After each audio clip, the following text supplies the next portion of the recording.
Assalamualaikum warahmatullahi wabarakatuh. Teman-teman semua, bagaimana kabarnya? Sebelum kita belajar, mari kita berdoa terlebih dahulu. Berdoa dimulai.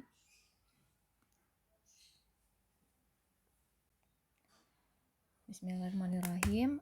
Pertemuan kali ini kita akan membahas tentang sistem akuntansi pemerintah pusat dan daerah. Pertama ada pedoman umum sistem akuntansi pemerintahan.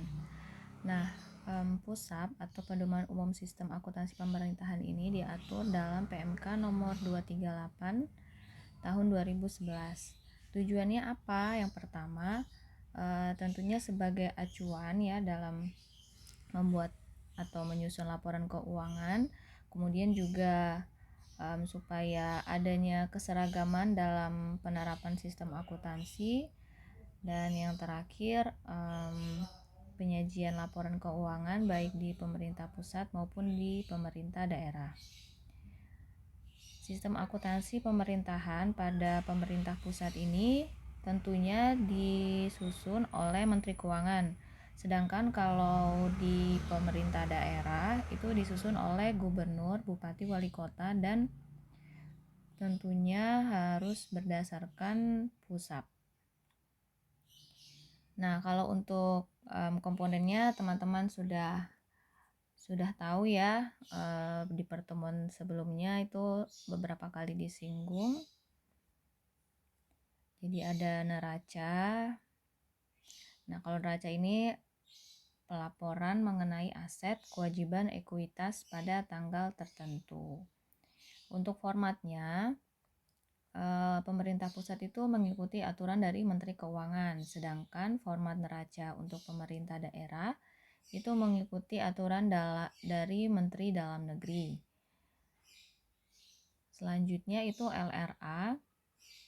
Di sana ada pos-pos pendapatan LRA, belanja, transfer, surplus defisit LRA, kemudian ada penerimaan pembiayaan, pengeluaran pembiayaan, pembiayaan neto, dan silpa. Atau silpa sisa lebih atau kurang pembiayaan anggaran. Kemudian ada laporan operasional, ada pendapatan LO, beban, terus nanti dihasilkan surplus atau defisit dari operasi. Ada juga kegiatan non operasional dan tentu surplus defisit sebelum pos luar biasa, ada pos luar biasa juga, dan yang terakhir ada surplus atau defisit laporan operasional. LAK maksudnya laporan arus kas. Di sini ada penerimaan dan pengeluaran kas ya selama periode tertentu, ada aktivitas, operasi, investasi, pendanaan, dan juga transitoris. Kemudian ada laporan perubahan ekuitas. Nah, kalau ekuitas ini ada ekuitas awal, kemudian kita lihat surplus atau defisit LO pada periode yang bersangkutan. Kemudian ada juga koreksi-koreksi yang dapat menambah atau mengurangi ekuitas, dan terakhir ada ekuitas akhir. Ada laporan perubahan saldo anggaran lebih. Ada pos-posnya yaitu saldo anggaran lebih awal, kemudian penggunaan saldo anggaran lebih, kemudian ada silpa ya atau sisa lebih atau kurang, kemudian ada koreksi kesalahan lain-lain, dan terakhir ada saldo anggaran lebih akhir. Nah, kalau CALK ini ada penjelasan umum, penjelasan atas pos-pos LRA, pos-pos neraca, laporan arus kas, laporan operasional, perubahan ekuitas, dan juga penjelasan atas laporan perubahan SAL. Kemudian kita lihat juga di PMK nomor 213 tahun 2013. Di sini menjelaskan sistem akuntansi dan pelaporan keuangan pemerintah pusat. Jadi kalau pemerintah pusat ini acuannya yaitu PMK nomor 213 tahun 2013. Adapun menurut Nordiawan dan Hertianti, SAPP ini merupakan serangkaian prosedur baik manual maupun terkomputerisasi, mulai dari pengumpulan data, pencatatan, pengikhtisaran, sampai pelaporan posisi keuangan dan operasi keuangan pemerintah pusat. Tujuan ini yang pertama, penjagaan aset. Dimaksudkan agar aset pemerintah terjaga dengan serangkaian pencatatan hingga pelaporan keuangan yang sesuai standar. Jadi setiap aset itu harus ada catatannya, harus diinventarisasi sehingga itu pemerintah dapat menjaganya agar terjaga ya aset tersebut. Kemudian memberikan informasi yang relevan, memberikan informasi yang dapat dipercaya, memberikan informasi keuangan yang berguna untuk perencanaan, pengelolaan, dan pengendalian kegiatan dan keuangan pemerintah. Kalau SAPP ini ada dua sistem. Yang pertama, sistem akuntansi dan pelaporan keuangan Bendahara Umum Negara atau SABUN, dan sistem akuntansi dan pelaporan keuangan instansi atau SAI. SAI ini merupakan serangkaian prosedur manual dan terkomputerisasi mulai dari pengumpulan data, pencatatan, pengiktisaran, sampai pelaporan posisi keuangan dan operasi keuangan pada kementerian negara lembaga. Itu menurut Nordiawan dan Hertianti. Kemudian SAI ini terdiri atas akuntansi dan pelaporan keuangan serta akuntansi dan pelaporan barang milik negara. Sedangkan kalau SABUN ini merupakan sistem akuntansi yang digunakan untuk memproses keuangan dan atau barang yang dikelola oleh BUN. Jadi SABUN ini terdiri atas ada 10 ya teman-teman. Yang pertama, sistem akuntansi dan pelaporan keuangan pusat atau SIAP. Jadi ini melakukan sama ya, terkomputerisasi dari pengumpulan data, pencatatan terkait dengan di sini sampai pelaporan posisi keuangan dan operasi keuangan pada Kementerian Keuangan selaku BUN. Jadi SIAP ini sistem akuntansi dan pelaporan keuangan pusat. Selanjutnya ada sistem akuntansi dan pelaporan keuangan utang pemerintah.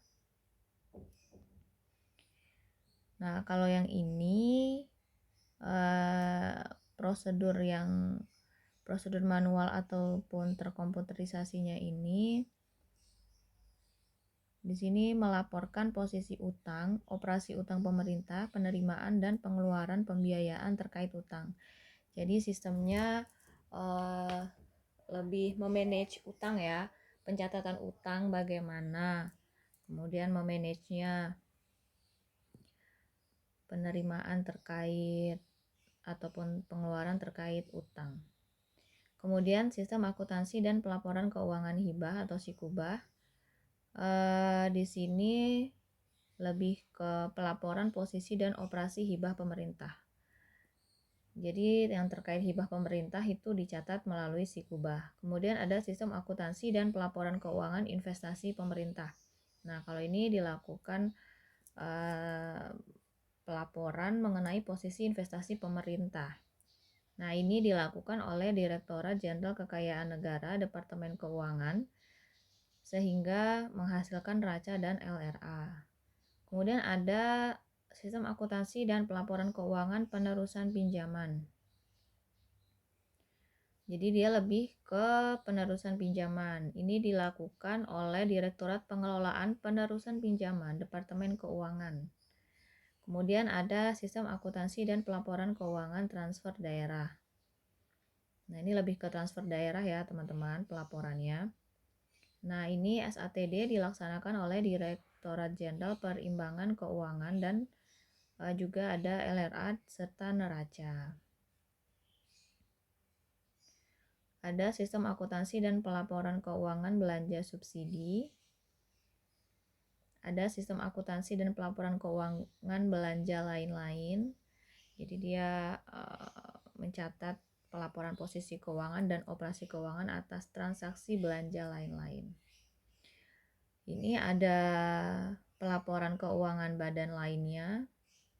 Kemudian ada transaksi khusus nih. Ini transaksi penerimaan dan pengeluaran aset dan kewajiban pemerintah yang terkait dengan fungsi khusus Menteri Keuangan selaku BUN serta tidak tercakup dalam sub SA Sabun lainnya. Nah, untuk di daerah ini ada Permendagri nomor 64 tahun 2013. Jadi ini merupakan rangkaian sistematik dari prosedur, penyelenggara, peralatan, dan elemen lain untuk mewujudkan fungsi akuntansi sejak analisis transaksi sampai pelaporan keuangan yang ada di lingkungan pemerintah daerah. Nah, SAPD ini terdiri dari dua, Sistem Akuntansi Pejabat Pengelola Keuangan Daerah, PPKD. Nah, kalau PPKD ini mencakup teknik pencatatan, pengakuan, dan pengungkapan atas pendapatan LO, beban, pendapatan LRA, belanja, transfer, pembiayaan, ada aset, kewajiban, lengkap ya teman-teman, serta penyusunan laporan keuangan konsolidasian pemerintah daerah. Nah, ini biasa disebut dengan sistem akuntansi Pemda. Kalau ini pemerintah daerah. Sedangkan yang satunya SKPD, sistem akuntansi SKPD.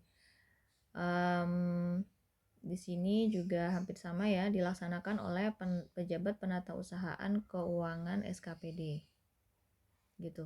Jadi kalau di pemerintah daerah, pemerintah provinsi gitu, itu dilakukan oleh pejabat pengelola keuangan daerah atau PPKD. Sedangkan kalau di SKPD, di dinas-dinas itu dilaksanakan oleh pejabat penatausahaan keuangan SKPD. Sekian untuk pertemuan kali ini. Mari kita membaca hamdalah, alhamdulillahirabbil alamin. Doa kafaratul majelis. Oke, saya akhiri. Wassalamualaikum warahmatullahi wabarakatuh.